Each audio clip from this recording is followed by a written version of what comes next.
Many people who are walking the journey to ascension report a particular phenomenon that they find difficult to explain.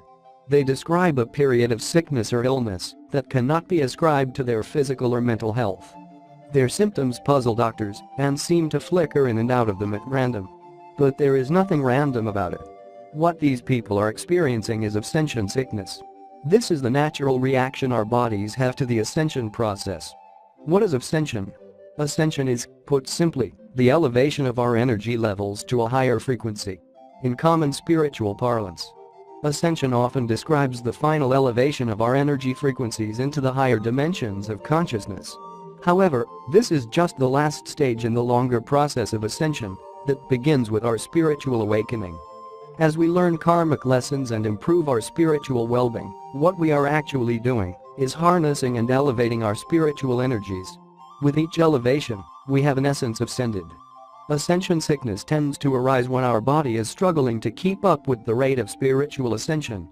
It is a natural response to a process that the human body is not very good at responding to. Essentially, ascension sickness is what happens when the body tries to fix the effects of spiritual ascension. Symptoms of ascension sickness. There are many symptoms of ascension sickness.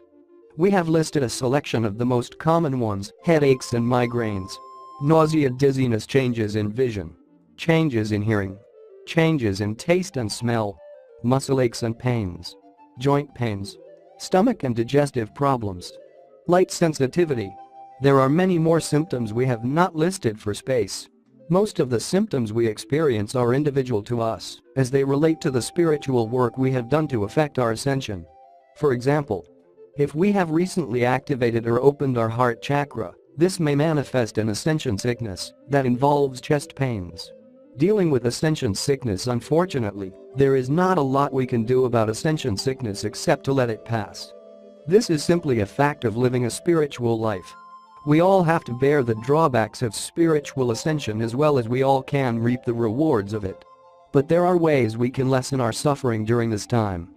The best way to do this is to utilize healing crystals and aromatherapy as part of our regular meditative practice. Lavender is a particularly useful aroma for ascension sickness as it has a calming effect on us and can suppress our body's response to the ascension process. Even as we do this, we should ensure that we always consult a medical professional when we experience unexplained illness.